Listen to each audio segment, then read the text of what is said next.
주시는 하나님 말씀은 시편 119편 105절에서 112절까지 말씀입니다. 시편 119편 105절에서 112절, 저와 여러분이 한 절씩 나누어서 교독합니다. 주의 말씀은 내 발의 등이요 내 길의 빛이니이다.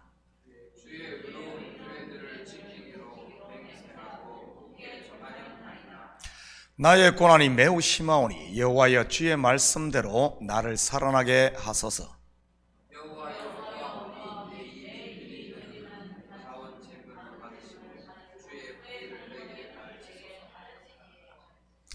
나의 생명이 항상 위기에 있사오나 나는 주의 법을 잊지 아니하나이다.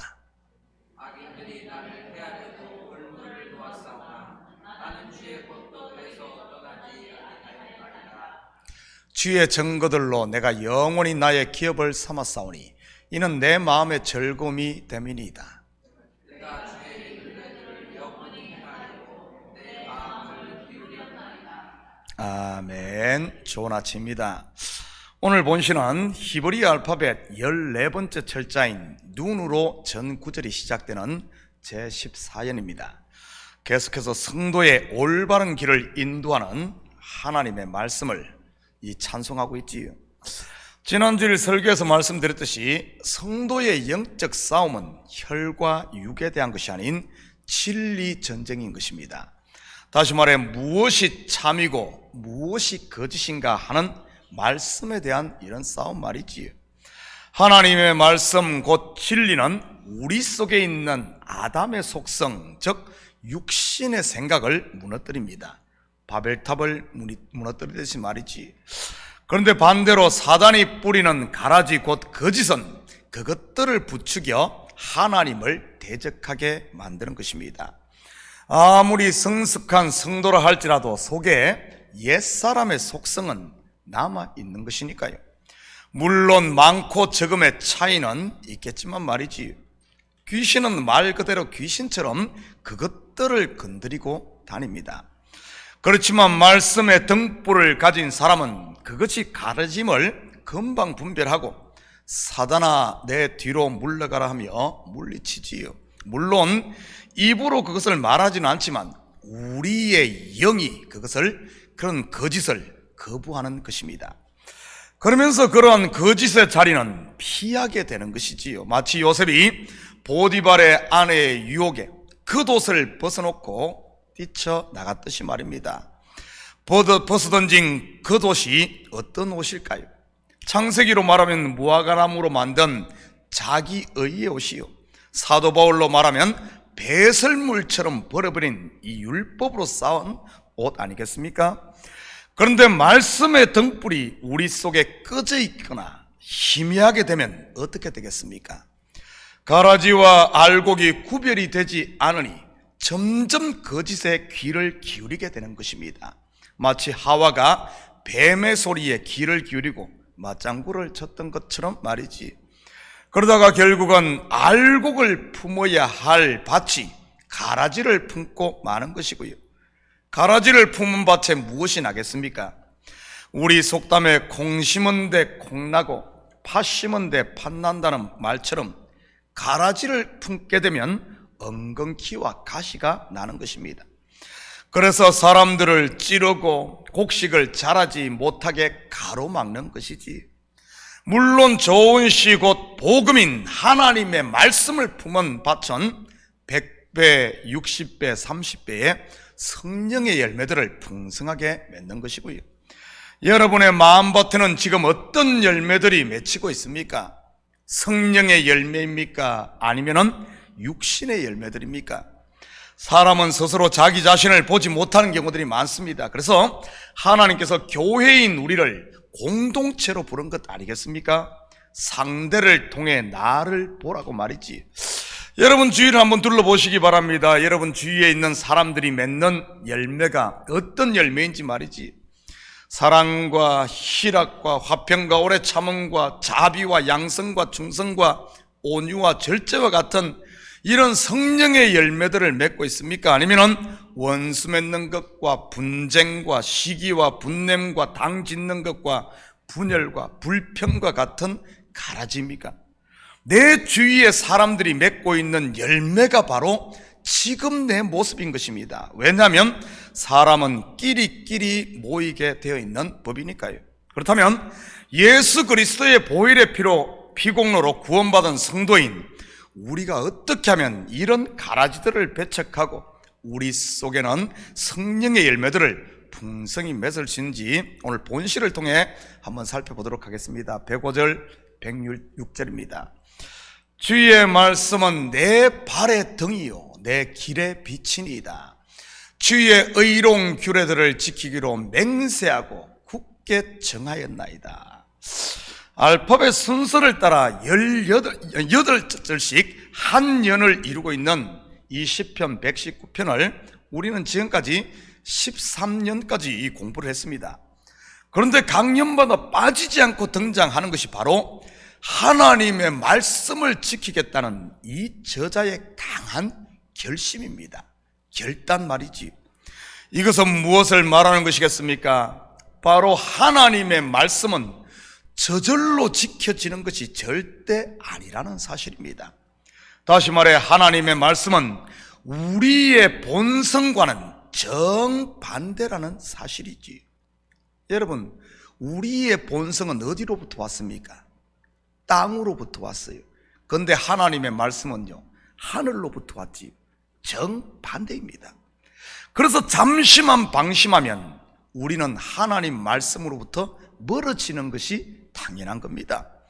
그래서 성도는 연어들이 흐르는 강을 거슬러 올라가듯이 끊임없이 이 믿음의 지느러미를 움직여 우리의 이 육신의 생각을 거슬러 올라가야 하는 것입니다. 본시로 말하면 결단하고 또 결단하는 것 말이지. 그러지 않으면 옛사람의 육신의 생각에 나도 모르게 타협해 떠내려 갈 수밖에 없는 것이니까요. 우리가 매일 새벽 예배를 드리는 이유도 이것 아닙니까? 사도 바울이 나는 날마다 죽노라고 고백한 것도 바로 이것인 것이고요.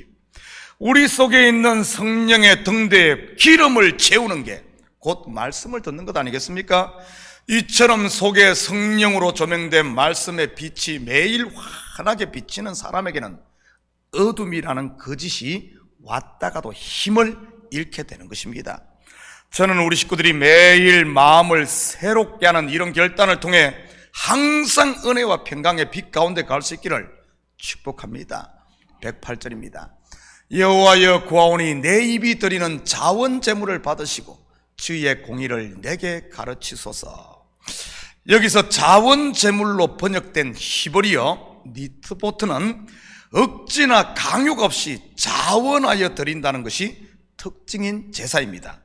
다른 성경 번역에서는 낙헌제라고 번역을 했는데, 이 낙헌제는 주로 고운 가루나 이 곡식 혹은 과일 그 외에 어떤 종류든지 내가 지금 소유하고 있는 것으로 드린 제사가 특징입니다. 그렇다면 내 입이 드리는 자원 제물 낙헌제, 무엇을 말하는 것이겠습니까? 히브리서 13장 15절입니다. 그러므로 우리는 예수로 말미암아 항상 찬송의 제사를 하나님께 드리자. 이는 그 이름을 정하는 입술의 열매니라. 바로 찬송의 제사인 것입니다. 처음 사랑 곧 은혜와 감사의 찬양 말이지요. 우리 성도들에게 항상 있는 이 은혜와 평강, 첫사랑의 이것으로 하나님을 찬양하는 것이 바로 자원제물 낙헌제인 것입니다. 이러한 성도의 마음 상태가 바로 옥토인 것이고요, 은혜와 평강이 항상 있는 것 말입니다. 바울이 데살로니가 전서에서 말한 항상 기뻐하라, 쉬지 말고 기도하라, 범사에 감사하라, 이것이 그리스도 안에 있는 성도를 향한 하나님의 뜻이라고 한 것도 같은 의미인 것입니다. 이 낙헌제 곧 찬양의 제사가 우리 속에, 우리 가운데 항상 있을 때 하나님의 뜻 곧 그분의 의가 드러나는 것이고요, 죄인이었던 내가 하나님의 자녀가 된 것 또한 이 하나님의 의 때문인 것입니다. 그 의가 은혜로 우리에게 주어진 것을 아는 것이 성도의 지혜인 것이고요.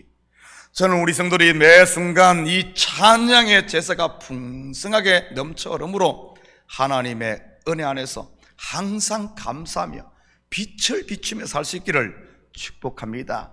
그래야 사단이 틈타지 못하는 거예요. 109절 110절입니다. 나의 생명이 항상 위기에 있사오나 나는 주의 법을 잊지 아니하나이다. 악인들이 나를 해하려고 올무를 놓았사오나 나는 주의 법도들에서 떠나지 아니하였나이다.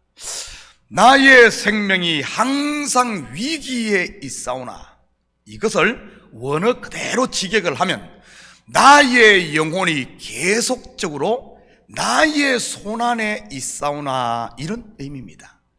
무슨 말입니까? 내 영혼이 하나님의 손 안에 있지 못하고 내 손에 있는 그것이 바로 위기라는 말입니다. 이것은 우리의 영혼뿐만 아니라 우리가 가지고 있는 문제도 마찬가지인 것이고요. 내 문제가 내 손에 있는 것이 위기인 겁니다. 자녀도 마찬가지입니다. 내 자녀를 내 손에 쥐고 있는 것이 위기요. 왜 그러겠습니까? 그것은 내 영혼을 지킬 만한 힘이 내게는 없기 때문입니다.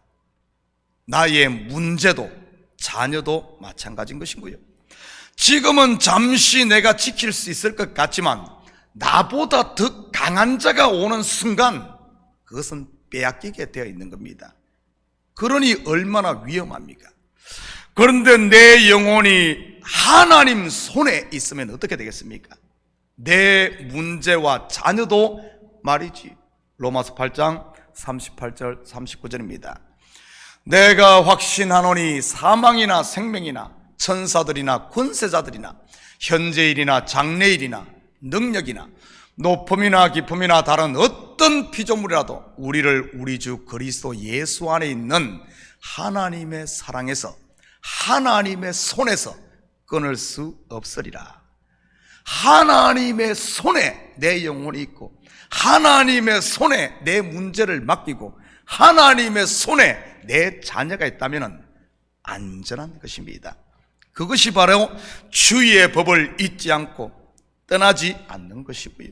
다시 말해 그분의 언약 안에 있는 것이 안전한 것입니다. 저는 우리 식구들의 마음이 하나님의 말씀으로 충만해지므로 더 이상 두려워하거나 근심이 아닌 항상 은혜와 평강의 하나님의 나라를 누리며 살 수 있기를 축복합니다. 십자가 앞에 나를 내려놓음으로 말이지. 이처럼 하나님 손에 붙들린 사람은 비록 원수가 사방에서 호시탐탐 노린다 할지라도 안전한 것입니다. 111절입니다. 주의 증거들로 내가 영원히 나의 기업을 삼았사오니 이는 내 마음의 즐거움이 됨이니이다. 무슨 말입니까? 저자는 신앙의 최고의 가치를 하나님의 말씀에 두었다는 말입니다. 여러분은 어디에 신앙의 가치를 두고 있습니까? 혹시 내가 스스로 쌓은 율법의 의는 아닙니까? 내가 이 땅에서 이만큼 수고했으니 천국에서는 이만큼 상급을 받을 거야 하는 이런 내 의 말이지. 의외로 성도들 가운데 이런 분들이 많음을 보게 됩니다. 천국을 사모하는 이유가 내가 투자한 수고에 대한 어떤 보상을 받으려고 하는 이런 분들 말이지. 그것도 욕심에 욕심을 더해 100배, 1000배로 튀겨서 받으려는 이런 생각들 말입니다. 그런 마음에 즐거움이 있겠습니까? 못 받으면 어쩔까 하며 항상 불안한 것이지. 그렇지 않겠어요? 받을지 못 받을지는 두고 봐야 하니까 말입니다. 이런 사람에게는 말이지. 저는 우리 식구들이 신앙의 가치를 자기에게 두지 마시고 본시의 저자처럼 하나님의 언약 곧 말씀에 둘 수 있기를 축복합니다. 그러면 은혜와 평강의 하나님 나라를 죽어서가 아닌 지금부터 누리며 감사할 수 있을 테니까요. 이런 성도는 신앙생활이 우리의 삶을 무겁게 하는 짐이 아니라 오히려 가볍고 그를 날게 하는 즐거움의 날개가 되는 것입니다. 사랑하는 성도 여러분, 오늘 하루도 말씀 앞에 나를 처복종시킴으로 우리를 메고 있던 이 욕심의 멍에는 좀 이제 벗어버리고 이제는 믿음의 날개를 활짝 펴서 은혜와 평강의 하나님 나라를 누리며 또한 전하며 사는 이런 오늘도 복된 하루 되시기를 예수님의 이름으로 축복합니다. 같이 기도하십시다. 사랑의 아버지 하나님, 참으로 감사를 드립니다. 우리에게 이런 은혜를 주셨건만 아버지는 믿음이 없어 누리지 못하고 내 속에 갇혀 울며 이만 갈고 있지 않은지 우리 자신을 점검케 하시고, 혹시 그런다면 이 시간 다시 한 번 더 아버지는 말씀 앞에 나를 처복종시킴으로 내 속에 이 말씀이 또 충만하여 환한 소망의 빛이 비치고 감사의 빛으로 채워지고 은혜와 평강의 하나님의 나라가 우리 속에 임함으로 말미암아 어둠에 가는 것이 아니라 빛 가운데 살아가는 저희들 되게 도와주시옵소서. 그리하여 거짓은 한 길로 왔다 7길로 도망가게 하시고, 항상 아버지 하나님 우리 속에 이 입술의 찬양, 감사의 찬양이 충만하게 채워져 아버지 하나님 우리 입을 통해 하나님의 살아계심이 증거되고 복음이 증거되는 이 시대 그리스도의 증인으로 살아가는 우리 식구들 다 되게 도와주시옵소서. 그리하여 모일 때마다 기쁨이 더하고 모일 때마다 즐거움이 더하고 모일 때마다 감사가 더하고 모일 때마다 우리 아버지 하나님 입술을 통해 아버지 하나님 많은 무리들의 물소리와 같은 찬양 소리로 채워지는 우리 성도들의 삶이 되게 도우시고 우리 교회가 될 수 있도록 축복하여 주시옵소서. 이 새벽도 우리의 마음을 주님 앞에 내려놓고 십자가 앞에 우리의 모든 문제를 맡길 때마다 우리 영혼이 자유하게 하시고, 아버지 하나님 이제는 가벼운 멍에 주님이 주신 이 즐거움으로 살아갈 수 있도록 도와주시옵소서. 감사드리며 예수님의 이름으로 기도드립니다. 아멘.